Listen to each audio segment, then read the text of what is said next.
મેગ્નેશિયમની પટ્ટીને ચીપિયાની મદદથી પકડીને સ્પિરિટ દીવાની જ્યોત પર ગરમ કરવામાં આવે છે તો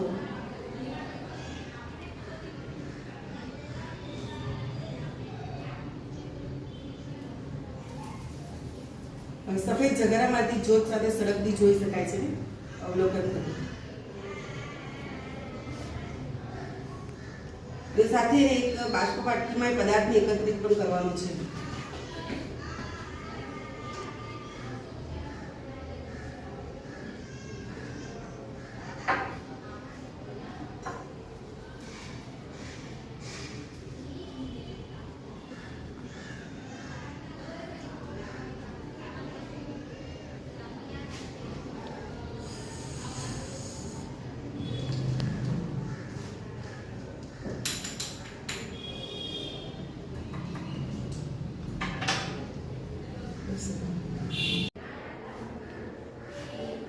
જો અહીંયા તમે જોઈ શકો સફેદ રંગનો પદાર્થ બને છે તેનું નામ છે મેગ્નેશિયમ ઓક્સાઇડ.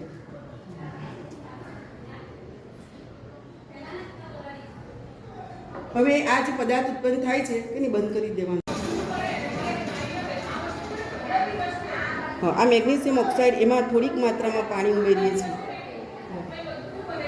હવે એને બરાબર મિક્સ કરીએ. લિટમસ પેપરની ટેસ્ટ જોઈએ છીએ.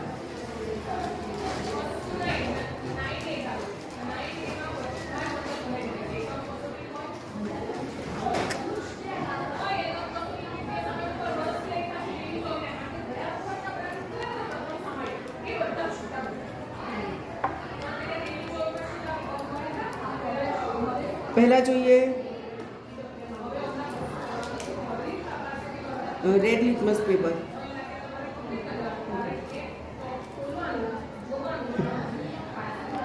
લાલ લિટમસ પેપર છે એનો રંગ કેવો થાય છે, મતલબ લાલ જ રહે છે કે વાદળી બને છે તેની ચકાસણી.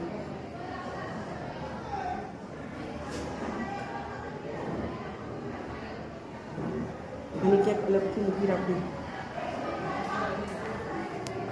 બોલું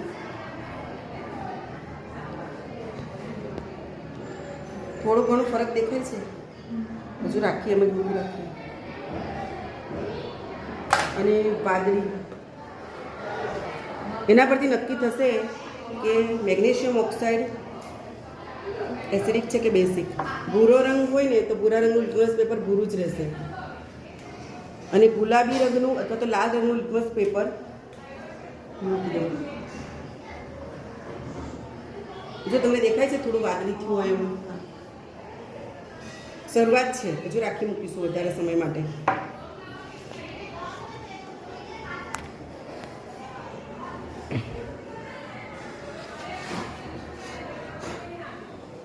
કરવાની બર્તન કામ લાગે. કરી દો બોલું બોલો. હા, જો અહીંયા તમે જોઈ શકો છો કે ભીંજવેલા ભૂરું લિટમસ પેપર મેગ્નેશિયમ ઓક્સાઇડના જલીય દ્રાવણમાં રંગ પરિવર્તન બતાવતું નથી, તો આપેલું દ્રાવણ એસિડિક નથી.